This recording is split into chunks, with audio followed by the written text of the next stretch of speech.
a costly pearl. The sun glinted off the bustling marketplace as merchants called out their wares, their voices blending into a symphony of trade and barter. Among the crowd was a particular merchant, a man with a discerning eye and a singular passion, pearls. His life's work was dedicated to seeking the finest treasures the sea could offer, each pearl he collected telling a story of rarity and beauty. Day after day, the merchant combed through markets and ports, searching for the elusive pearl that would surpass them all. He had seen many pearls in his time, some large, some luminous, each with its own allure, but none had yet satisfied the longing deep within him for something truly extraordinary. One day, as he wandered through a quieter corner of the market, he noticed a vendor with a small wooden box displayed on a modest table. The vendor's presence was humble, almost unassuming, but something about the box caught the merchant's attention. He approached, his practiced eye scanning the contents. And then he saw it. Nestled within the folds of soft cloth was a pearl unlike any he had ever encountered. It gleamed with a radiance that seemed to capture the light of the heavens, its perfection undeniable. The merchant's breath caught as he stared at it, his heart racing with a mixture of awe and elation. This was it, the pearl he had been searching for, the treasure that eclipsed all others. "How much for this pearl?"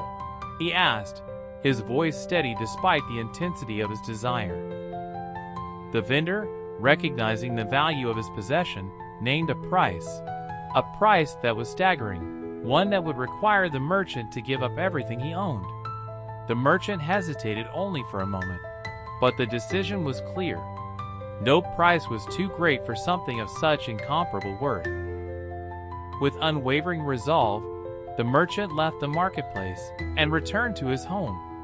He gathered all that he had, his trade goods, his household belongings, even the pearls he had collected over the years, and sold them. One by one, he parted with every possession, his neighbors looking on with a mix of curiosity and disbelief. "Why are you giving up everything?" they asked, bewildered. But the merchant simply smiled, his heart overflowing with joy. They couldn't understand, but he knew. This pearl was worth it all. With the wealth from his sales in hand, he returned to the vendor and purchased the pearl, his heart alight with a joy deeper than words could express. As Jesus finished the parable, those listening felt the profound truth settling over them. The kingdom of heaven, he was teaching them, was like that pearl, a treasure so valuable, so extraordinary, that it was worth giving up everything to possess. It wasn't just about riches or possessions.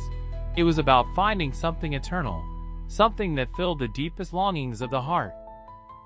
The crowd stood in quiet contemplation, some feeling the tug of understanding, others challenged by the radical nature of his words. But for those with eyes to see and ears to hear, the parable revealed a glimpse of the kingdom's infinite worth, and the joy that came with laying everything aside to claim it.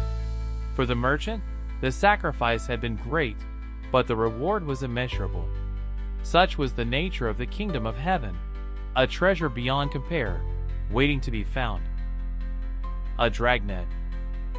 The sea shimmered beneath the setting sun, its surface reflecting hues of orange and gold. Fishermen stood on the shore, their nets cast deep into the waters, waiting for their catch. It was a scene of timeless simplicity, one the people who listened to Jesus knew well. He turned to the crowd, gesturing toward the horizon, and began to weave another parable, his voice steady, resonating with the rhythm of the waves. "The kingdom of heaven," he said, "is like a dragnet cast into the sea, gathering fish of every kind." His listeners could easily imagine it, the heavy net sinking below the surface, its edges spreading wide and indiscriminately gathering everything in its path. Jesus continued, "And when it was filled, they drew it up on the beach." In their mind's eyes, they saw the fishermen hauling the bulging net onto the shore, its weight a mix of the expected and the unexpected. "And they sat down," he went on, "and gathered the good fish into containers, but the bad they threw away." The people nodded. They understood this. Every fisherman knew the sorting process, separating what was valuable from what was not, keeping only what was useful and discarding the rest. The imagery was vivid, yet they could sense that there was more to his words than the simple act of fishing. "So it will be at the end of the age," Jesus explained, his tone growing more solemn. "The angels will come forth and take out the wicked from among the righteous, and will throw them into the furnace of fire. In that place there will be weeping and gnashing of teeth." The crowd fell silent, the weight of his words sinking in. The parable was no longer about nets and fish.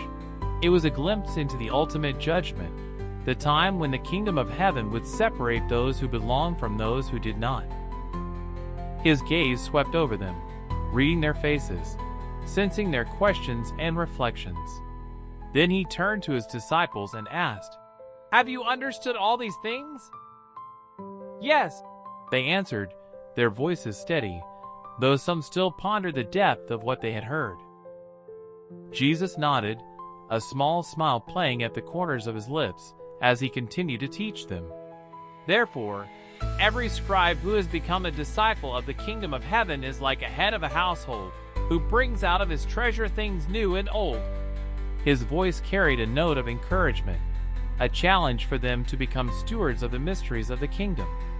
They were to hold both the teachings of old, the law and the prophets, and the new revelations of the kingdom, sharing them with those in need. As the last of his words hung in the air, the sun dipped below the horizon, painting the sky with streaks of crimson and violet. The crowd began to disperse, but the parable lingered in their hearts. They carried with them the image of the net, the fish, the sorting, and the promise of a kingdom where justice and truth would ultimately prevail. For the disciples, the lesson was clear. The kingdom of heaven was not something distant, but something unfolding, a reality they were called to proclaim.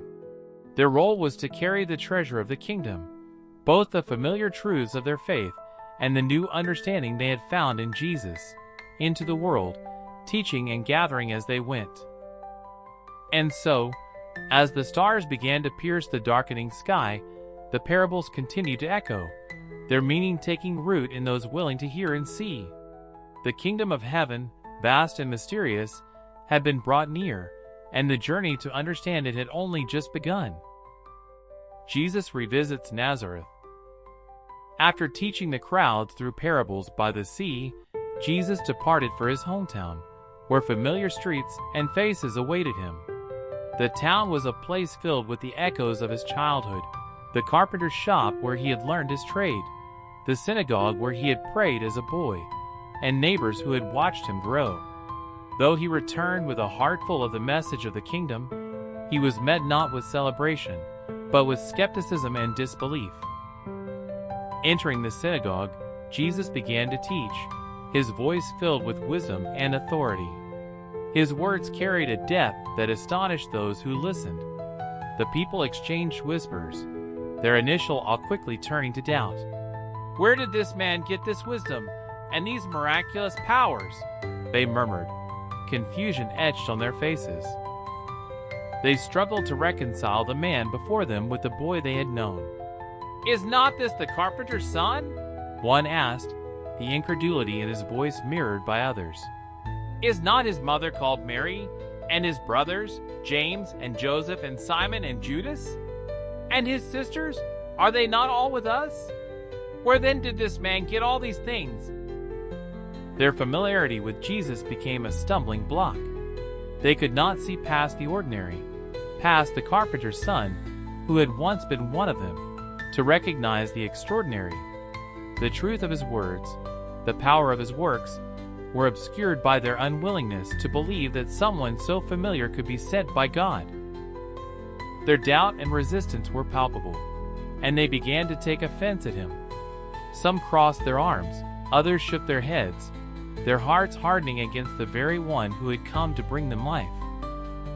Jesus, seeing their rejection, spoke words tinged with sorrow but also truth. "A prophet is not without honor," he said, "except in his hometown and in his own household. His gaze swept over the room, seeing both the faces of those who dismissed him and the disbelief that weighed heavily in the air. Though his heart longed to heal and transform, their lack of faith created a barrier. He performed only a few miracles there, his power constrained not by its own limits, but by their unwillingness to receive. Their unbelief stood like a wall between them and the blessings he longed to pour out. And so, Jesus left his hometown, carrying the weight of their rejection with him. The streets, once familiar and warm, now felt distant and cold. The people he had known since childhood, those who could have embraced the kingdom, had instead turned their hearts away. For the disciples who accompanied him, it was a sobering lesson, a reminder that the message of the kingdom would not always be met with open hearts or welcoming arms, even among the familiar. But Jesus pressed on, his mission undeterred, carrying the light of the kingdom to those who were ready to believe.